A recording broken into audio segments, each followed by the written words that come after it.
Welcome to ప్రజాప్రతినిధి news. రానున్న parliament ఎన్నికల్లో మోదీని ఓడించడం ద్వారా ఉపాధి హామీ పథకాన్ని కాపాడుకోవాలని తెలంగాణ వ్యవసాయ కార్మిక సంఘం బీకేఎంయు ఖమ్మం జిల్లా వర్కింగ్ ప్రెసిడెంట్ దండు ఆదినారాయణ కూలీలకు విజ్ఞప్తి చేశారు.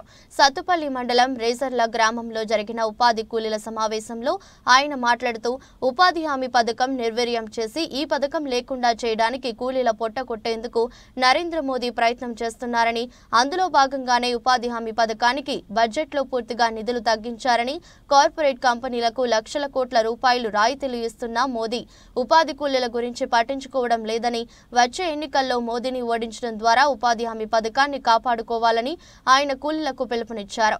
అనంతరం నూతన కమిటీని ఏకగ్రీవంగా ఎన్నుకోవడం జరిగింది. అధ్యక్షులుగా నందిపం కుమారి, కార్యదర్శిగా ఆకుల అనంతలక్ష్మి, ఉపాధ్యక్షులుగా మరియమ్మ, కారుమంచి మార్గాని, వరలక్ష్మి, శ్యామల, రాధా, అపర్ణ, సుమలత, సువార్త, గౌరీ, యశోద, లక్ష్మి, రామారావు, తడికమల్ల, కృష్ణయ్య, మజ్జమ్మ, రాధా, 200 మంది కూలీలు తదితరులు పాల్గొన్నారు.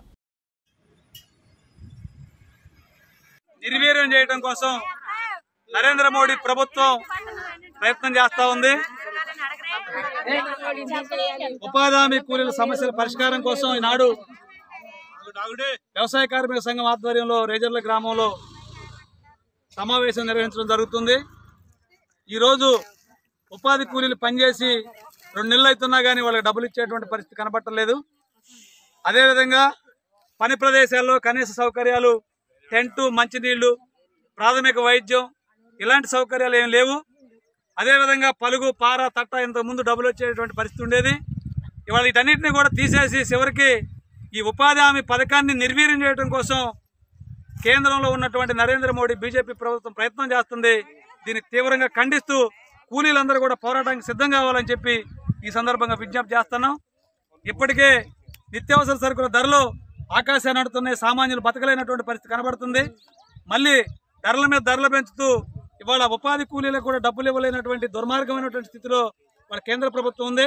అంబానీలకి, అదానీలకి, కార్పొరేట్ కంపెనీలకి లక్షల కోట్ల రూపాయలు రాయితీలు ఇచ్చి ఈ దేశంలో ఉన్నటువంటి ప్రజల సంపదని, ఈ దేశంలో ఉన్న ప్రభుత్వ రంగ సంస్థల మొత్తాన్ని కూడా ప్రైవేట్ కంపెనీలకి, కార్పొరేట్ కంపెనీలకి కట్టబెడుతున్నటువంటి మోడీ పేదలను పట్టించుకునేటువంటి స్థితి ఈరోజు కనబడటం లేదు.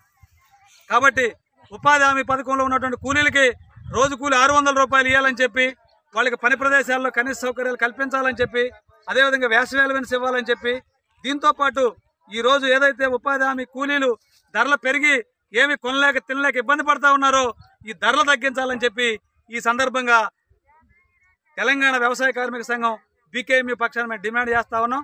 అదేవిధంగా కార్మికుల సమస్యలు పరిష్కరించకపోతే, కార్మికులకు రావాల్సిన వేతనాలు సకాలంలో ఇవ్వకపోతే ఎండిఓ కార్యాలయం, ఎంఆర్ఓ కార్యాలయాల ముందు ఆందోళన నిర్వహిస్తామని చెప్పి కూడా ఈ సందర్భంగా హెచ్చరిక చేస్తూ ఉపాధి కూలీలు అందరూ కూడా ఐక్యంగా పోరాటానికి సిద్ధం కావాలని చెప్పి ఈ సందర్భంగా విజ్ఞప్తి చేస్తాం. ఇప్పుడు చెప్పండి అమ్మా.